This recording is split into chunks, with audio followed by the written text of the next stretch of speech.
तो अपने फिर से आज कंटिन्यू करते हैं लाप्लास ट्रांसफॉर्म। लाप्लास ट्रांसफॉर्म हम क्या करेंगे, इसके कुछ क्वेश्चंस की प्रैक्टिस करेंगे जिससे थोड़ा ये हमारे नेचर में आ जाए। ठीक है, तो हमारा फर्स्ट क्वेश्चन है आज का t e⁻t cos hyperbolic 2t। Find the Laplace transform of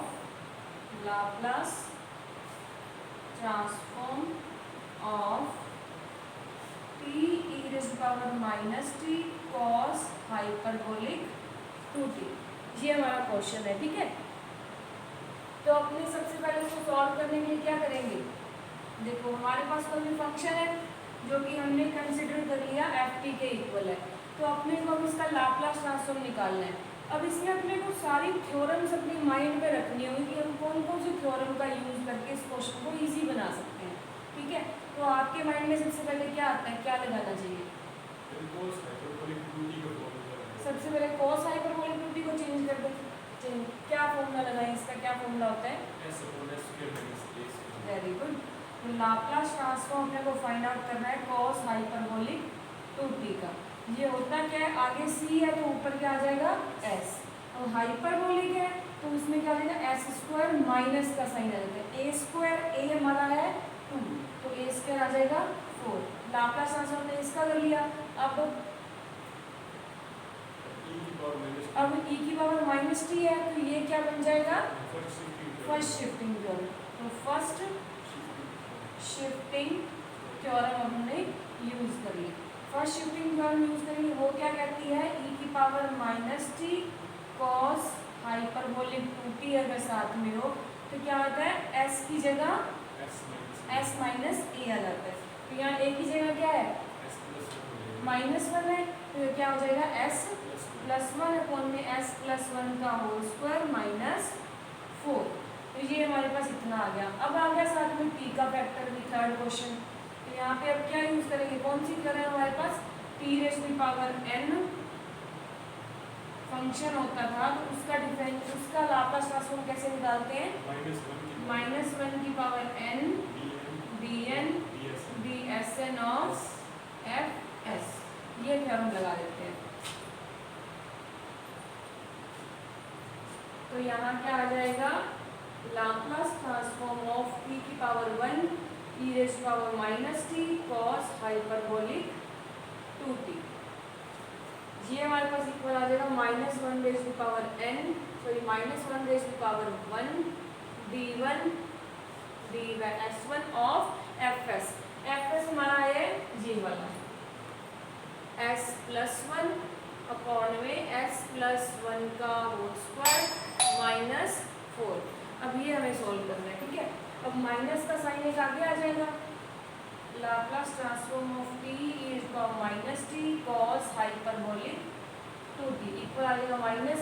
अब इस स्टेप का हमें डिफरेंशिएशन करना है। डिफरेंशिएशन चाहे तो आप u अपॉन v वाला फॉर्मूला लगा लो, वो किसके इक्वल होता है, डिवाइड में v², v को छोड़ के u का डिफरेंशिएशन माइनस u को छोड़ के v का डिफरेंशिएशन, ऐसा होता है। या फिर इसको u इंटू v का फॉर्मूला लगा लो कि यहाँ u को तो u मानोगे, v को 1/v मान लोगे। ठीक है, दोनों तरह से कर सकते हो आप। तो यहाँ अपने करते हैं डिवाइड में यही वाला फॉर्मूला लगा लेते हैं। तो यहाँ आ जाएगा डिवाइड में v², v हमारा क्या है, ये स्टेप, तो s+1 का होल स्क्वायर -4 इसका होल स्क्वायर। अब आ जाएगा v एज इट इज, मतलब s+1 का स्क्वायर -4 को एज इट इज कर दिया, u का डिफरेंशिएशन सॉरी s के रिस्पेक्ट में आएगा यहाँ हमारे पास। ठीक है, यहाँ हमारे पास वेरिएबल s है ना, तो इसका s+1 का डिफरेंशिएशन वो किसके इक्वल आ जाएगा, 1 माइनस में अब u एज इट इज मतलब s+1 as it is, v का डिफरेंशिएशन, v हमारे पास क्या है s+1 का होल स्क्वायर -4, तो क्या आ जाएगा, पहले तो 2 पावर करेंगे तो s+1 और s+1 पे क्या आ जाएगा 1 हो जाएगा। ठीक है, तो ये हमारे पास आ गया। फिर से इसको सिंप्लीफाई करते हैं, t e⁻t cos hyperbolic 2t equal आ जाएगा माइनस s प्लस 1 का स्क्वायर माइनस 4 माइनस में 2 s प्लस 1 का होल स्क्वायर, फोन में आ जाएगा s प्लस 1 का स्क्वायर माइनस 4, इसकी भी पावर 2। अब इसको सिंप्लीफाई जैसे करते जाएंगे, या तो क्या करो डिनोमिनेटर को यहाँ पे अलग अलग कर दो, अलग अलग कर देंगे तो ये इससे कट जाएगा जो हो जाएगा, और इसको इससे सॉल्व कर देंगे, या फिर इन दोनों की पावर्स खोल दो, पावर्स खोलेंगे तो कुछ स्टेप कैंसिल हो जाएगा, है ना। अपने ऐसे करो।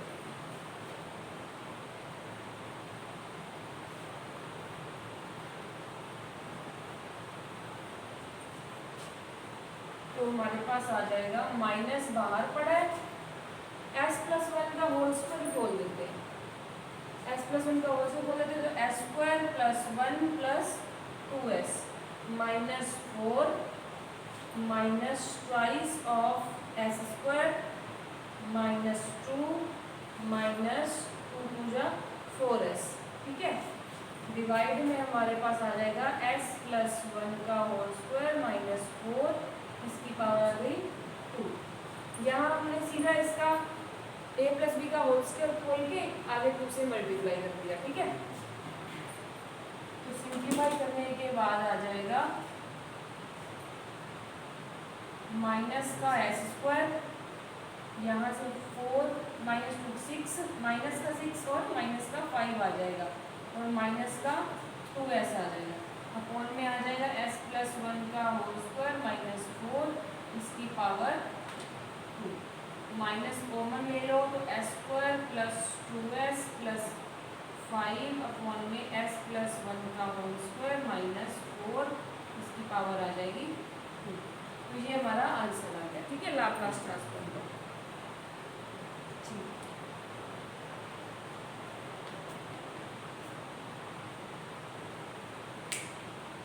इसके बाद अपने नेक्स्ट क्वेश्चन करते हैं। नेक्स्ट अपने इसकी प्रॉपर्टी डिस्कस कर लेते हैं, फिर सारे इकट्ठे क्वेश्चन करेंगे, ठीक है। नेक्स्ट हमारे पास प्रॉपर्टी है Laplace transform of 1/t ft, मतलब derivatives of ft division bye t। पहले हमने किया था मल्टीप्लाई वाला, अब हम करेंगे डिवीजन वाला। नेक्स्ट हमारे पास सारी अपने ना लास्ट में प्रॉपर्टीज को एक बार डिस्कस कर लेंगे, सारी प्रॉपर्टी जो हमने की है, ताकि कुछ रह ना जाए, याद रह जाए।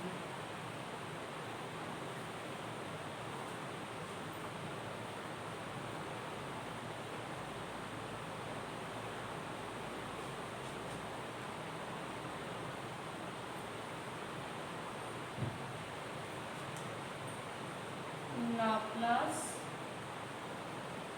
Transform of function ft divided by t। मतलब हमारे पास कोई भी एक फंक्शन है t का ft, तो उसका अगर हम लाप्लास ट्रांसफॉर्म लिखें तो वो किसके इक्वल आता है, कैपिटल Fs के, ठीक है। तो अगर इस फंक्शन के साथ t डिवाइड में हो, देखो t डिवाइड में आ गया, t डिवाइड में हो तो उसका लाप्लास ट्रांसफॉर्म कैसे निकालेंगे कि जो हमने पहले Fs निकाला था उसका इंटीग्रेशन कर देंगे लिमिट s से इनफाइनाइट ds, ठीक है। देखो पहले अगर आप ये सोचो कि इसका पहले वाली प्रॉपर्टी के थ्रू कैसे नहीं कर सकते, पहले वाली हमारी प्रॉपर्टी क्या थी, t raise to the power n ft, ये थी ना। इसका हमने निकाला था -1 की power n dn dsn of fs, ठीक है। अब ये एक तो आप ऐसे भी याद रखोगे, मल्टीप्लाई होता है t की पावर तो वहाँ पे डिफरेंशिएशन आता है। अगर हम इसको इस फॉर्म में बनाए तो ये किसकी t की पावर -1 ft, इसके अंदर क्या लगाने की जगह -1 रख देंगे, -1 की पावर -1 क्या होता है b-1, तो वो क्या हो जाएगा, इंटीग्रेशन हो जाएगा, मतलब d/ds का पावर -1 होगी तो वो क्या हो जाएगा, इंटीग्रेशन की फॉर्म में बन जाएगा, तो वो इंटीग्रेशन भी इस फॉर्म में ही आ जाएगा। तो जब 1/t होता है ना साथ में, तो उसमें हमारे पास ये प्रॉपर्टी लगती है, ठीक है। ये हमारे पास कोई फंक्शन है t का, उसके अंदर अगर डिवाइड हो जाए t से तो उसका लाप्लास ट्रांसफॉर्म कैसे निकालते हैं, s टू इनफाइनाइट इंटीग्रेशन करते हैं fs ds। अब इस पे बेस्ड कुछ क्वेश्चन कर लेते हैं एक बार। क्वेश्चन हमारे पास फर्स्ट आता है sign 2t upon 2t। Question हमारे पास है फाइंड द लाप्लास ट्रांसफॉर्म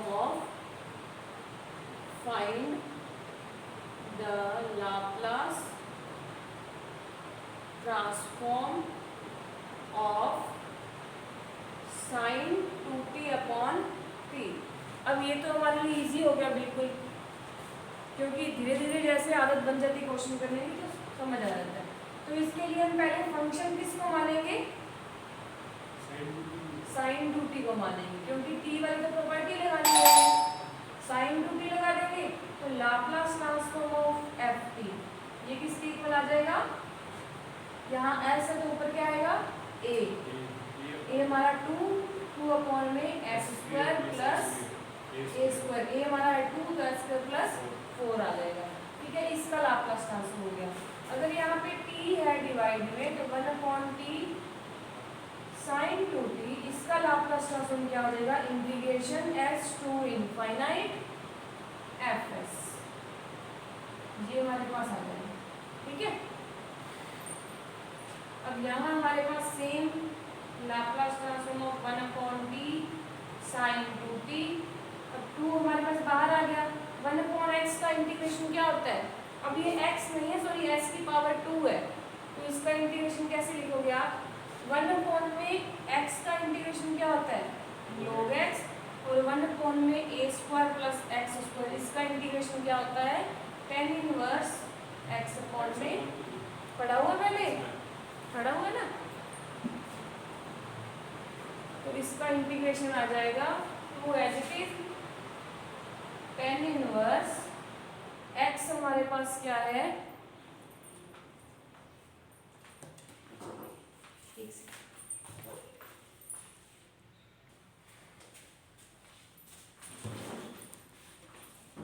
तो इसमें क्या था अपने पास लाप्लास ट्रांसफॉर्म, अगर ऐसे क्वेश्चन का फाइंड आउट कर रहा हूँ तो स्टार्टिंग में हमारे पास फंक्शन क्या था साइन 2t, इसका लाप्लास ट्रांसफॉर्म क्या हो जाएगा 2 अपॉन में s स्क्वायर प्लस 4। जब यहाँ पे 1 अपॉन t एक साथ में आ जाएगा तो इसमें हमारे पास प्रॉपर्टी एक हम अप्लाई कर सकते हैं। तो प्रॉपर्टी क्या कहती है कि अगर हमारे पास किसी भी फंक्शन के साथ t डिवाइड में है तो लाप्लास ट्रांसफॉर्म कैसे आ जाएगा, integral s to infinite of function fs। तो हमारे पास ये आ गया। अब इसका हमारे पास जो लाप्लास ट्रांसफॉर्म होगा इस अंदर वाले फैक्टर का, इसका इंटीग्रेशन क्या होता है 1 upon a tan inverse x upon a। तो ये हमने इसका इंटीग्रेशन कर दिया, इंटीग्रेशन के बाद लिमिट अप्लाई की, लिमिट अप्लाई करने के बाद सिंप्लीफाई करके हमारे पास आंसर आ गया। ठीक है, तो अब नेक्स्ट क्वेश्चन हम करते हैं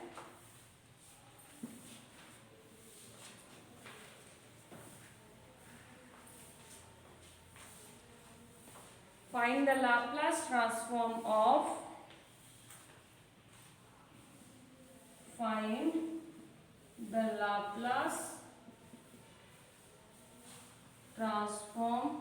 of फंक्शन ft इक्वल है 1 माइनस कोस 2t अपॉन में t square, 1 minus cos t upon T square, 1 minus cos t upon T square. अब ये हमारे पास फंक्शन है, देखो अब इसका हमें क्या करना है लाप्लास ट्रांसफॉर्म निकालना है। अब इसका लाप्लास ट्रांसफॉर्म निकालने के लिए क्या करेंगे, कैसे निकालेंगे, 1 माइनस कोस टी को पहले सबसे पहले हम 1 माइनस कोस टी का ही निकाल लेंगे। ठीक है, तो सबसे पहले हम लाप्लास ट्रांसफॉर्म लिखेंगे 1 माइनस कोस टी। इसका अब ये हमारे पास प्लस या माइनस में है जो कि हमारे पास लीनियर प्रॉपर्टी लग जाएगी, तो 1 का क्या होता है 1 अपॉन s, जब भी कोई भी कांस्टेंट होता है तो उसका लाप्लास ट्रांसफॉर्म करने टाइम डिवाइड में s आ जाता है। ठीक है, अब ये आ गया minus cos t, cos t का लाप्लास ट्रांसफॉर्म क्या हो जाएगा s अपॉन में s स्क्वायर प्लस 1, ये हमारे पास 1 है, तो इसका लाप्लास ट्रांसफॉर्म हमने निकाल लिया। अब इसके अंदर देखो यहाँ पे डिवाइड में टी स्क्वायर है, लेकिन हमने प्रॉपर्टी किसकी पड़ी हुई है 1 अपॉन टी की, तो हम क्या करेंगे इसको 2 बार करेंगे, 2 बार करेंगे मतलब एक बार तो हम 1 माइनस कोस टी के साथ एक टी लेंगे, जो आंसर आएगा उसका फिर से 1/3, मतलब ये वाली प्रॉपर्टी 2 बार लगाएंगे, 2 बार लगाएंगे। वैसे तो ये लेंथी बहुत हो जाएगा। जब भी हमारे पास डिवाइड में t हो जाता है तो ये जो फंक्शन होता है इसका क्या कर देते हैं हम, इंटीग्रेशन कर देते हैं through the limit s to infinite. ठीक है, अब ये हमारे पास फंक्शन हमने माना था, इसका हमने क्या कर दिया 1/t से डिवाइड कर दिया। डिवाइड कर दिया तो इसके ऊपर प्रॉपर्टी लग जाएगी integration s to infinite 1/s minus s upon s square plus 1। अब इसका हमें क्या करना है, इंटीग्रेशन करना है। क्लियर है बात? तो ये हमारे पास 1 माइनस कॉस टी अपॉन में टी।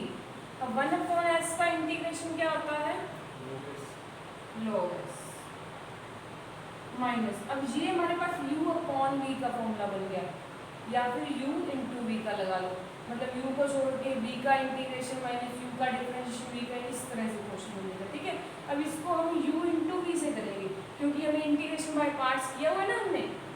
इस फॉर्मूले का इंटीग्रेशन कैसे करेंगे हम, u को छोड़ के v का इंटीग्रेशन माइनस u का डिफरेंशिएशन v का इंटीग्रेशन, इस तरह से।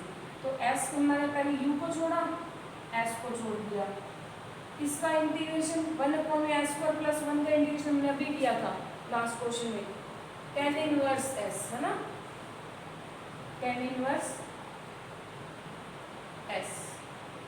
a हमारे पास यहाँ 1 है तो यहाँ पे 1/a कैंसिल हो गया। ठीक है, माइनस, अब u का डिफरेंशिएशन मतलब s का डिफरेंशिएशन 1, इसका इंटीग्रेशन tan इनवर्स s, जो आएगा इसका फिर से इंटीग्रेशन, और पूरे की लिमिट लगा दो 0 टू s टू इनफाइनाइट। ये पूरा क्वेश्चन बन गया।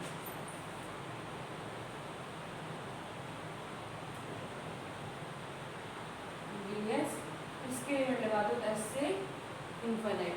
ठीक है, अब यहाँ हमारे पास बन रहा है tan इनवर्स s।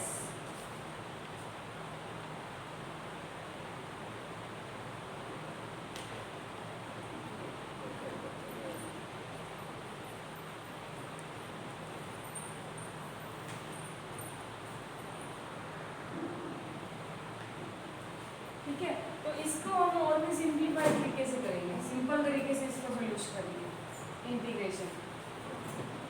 यहाँ हमारे पास क्या है 1/s, 1/s का इंटीग्रेशन क्या होता है log s, यहाँ तो हमने लिख दिया सीधा log s। अब ये हमारे पास एक प्रॉपर्टी बनती है इंटीग्रेशन की। प्रॉपर्टी इंटीग्रेशन की आपने पढ़ी होगी कि जब भी हमारे पास कोई भी फंक्शन प्रेजेंट हो और उस फंक्शन का डिफरेंशिएशन ऊपर प्रेजेंट हो। ठीक है, हमारे पास प्रॉपर्टी क्या होती है कि अगर हमारे पास कोई भी फंक्शन है वो तो डिनोमिनेटर में है और उसका डिफरेंशिएशन ऊपर है, तो उन दोनों का इंटीग्रेशन किसके इक्वल आ जाएगा, log f(x) की। ये प्रॉपर्टी होती है, आपने पढ़ी होगी, तो पढ़ी है।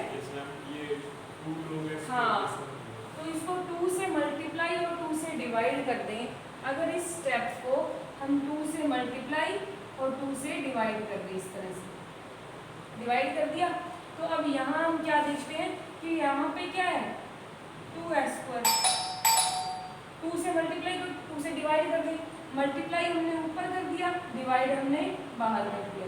ठीक है, तो ये क्या आ जाएगा 1/2 एज इट इज, 2 यहाँ पे आ जाएगा, ये तो इससे कैंसिल ही हो जाएगा सीधा। ठीक है, माइनस में ये 2 बाहर इधर सेकंड पड़ा रहा। अब यहाँ पे s स्क्वायर प्लस 1 क्या है फंक्शन, इसका डिफरेंशिएशन ऊपर प्रेजेंट है, तो हम क्या करेंगे इसको log s स्क्वायर प्लस 1 लिख देंगे। तो ये हमारे पास सिंपल होके आ जाएगा, 2 से 2 cancel, log s minus 1/2 log s square plus 1, और इसकी लिमिट क्या आ जाएगी s टू इनफाइनाइट। ऊपर भी हम यही लिमिट लिख देंगे s से इनफाइनाइट। ठीक है, अब लिमिट अप्लाई कर देते हैं इसकी। लिमिट अप्लाई करने के बाद हमारे पास क्या आ जाएगा, एक और अभी t बचा है यहाँ पे, क्योंकि डिवाइड में t स्क्वायर था। अब इसके लिमिट अप्लाई करने के बाद सीधा एक्सप्रेशन लिख दो यहाँ पे,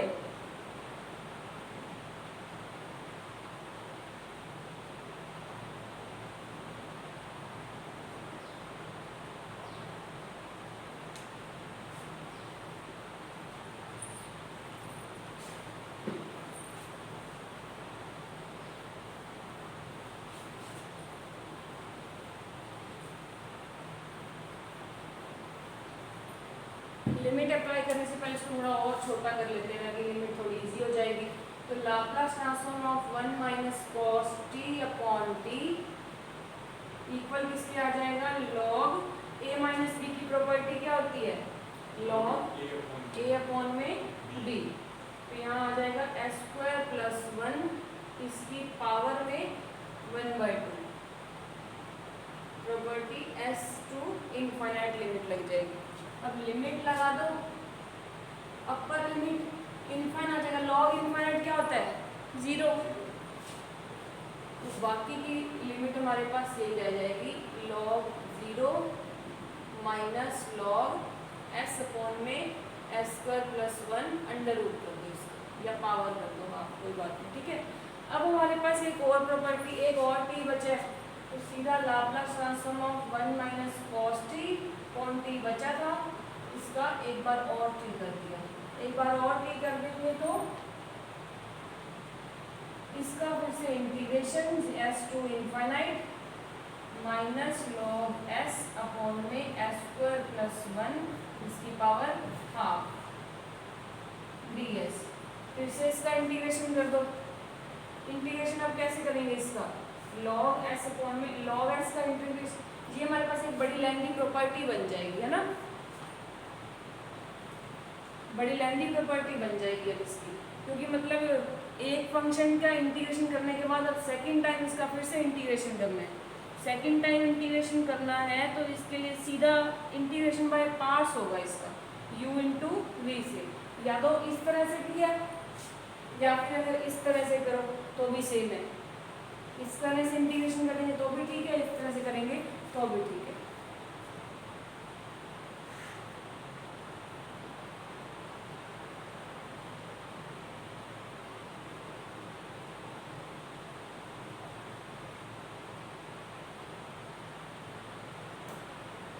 इसने बहुत ज़्यादा लेंथी तरीके से कर रखा है बुक में, तो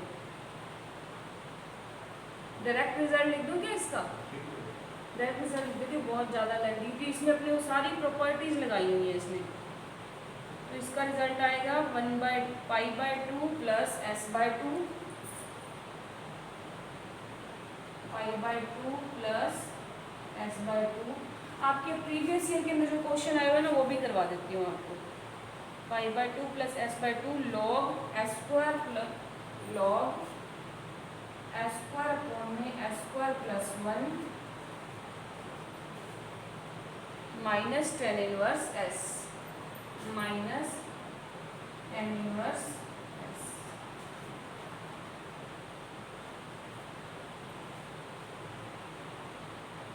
ये हमारे पास आ गया इसका आंसर, ठीक है। कोई और अपने क्वेश्चन करते हैं इसके बाद। और हमारे पास क्वेश्चन है, find out the Laplace transform of 1/t cos at minus cos bt। Laplace transform of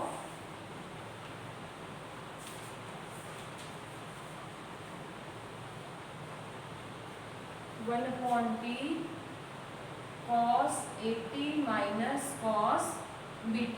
आपके एग्जाम में जो क्वेश्चन आते हैं ना वो इतने तक ही आते हैं, ठीक है। 1/t cos at minus cos bt। अब इसका तो बिल्कुल सिंपल है। सिंपल कैसे है, सबसे पहले अपने को cos at minus cos bt का लाप्लास ट्रांसफॉर्म निकालना है। इसका लाप्लास ट्रांसफॉर्म क्या हो जाएगा, पहले वाले का s अपॉन में s square plus a square minus s upon में s square plus b square, ठीक है।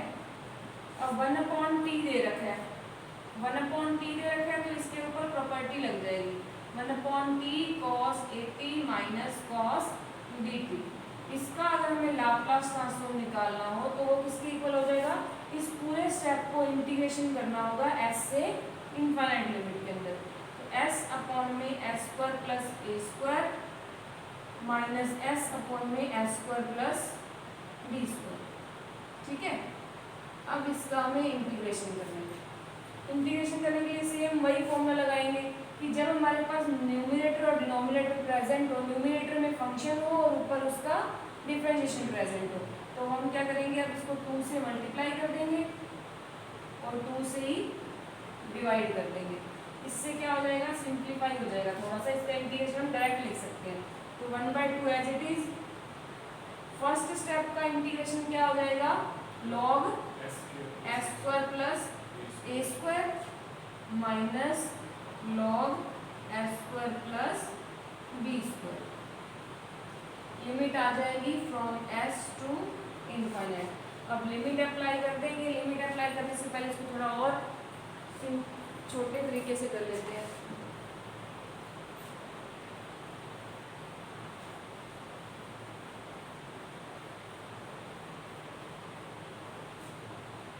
तो Laplace transform of 1/d cos 80 minus cos 80 equal आ जाएगा 1/2 log s square plus a square upon में s square plus b square, है ना। अब यहाँ लिमिट लगानी है s से इनफाइनाइट। अब लिमिट लगाने के लिए हम क्या करेंगे, देखो कभी भी लिमिट होती है वो डायरेक्ट नहीं लगाती, इनफाइनाइट की लिमिट। तो हमें यहाँ से s स्क्वायर को कॉमन लेना पड़ेगा। तो यहाँ से हम कॉमन ले लेते हैं 1/2 log, ऊपर वाले में भी s स्क्वायर को कॉमन ले लिया, नीचे भी s स्क्वायर को कॉमन ले लिया। तो यहाँ बचेगा 1 प्लस s स्क्वायर अपॉन में 1 plus b square upon s square. समझ में आया ये कैसे दिया है?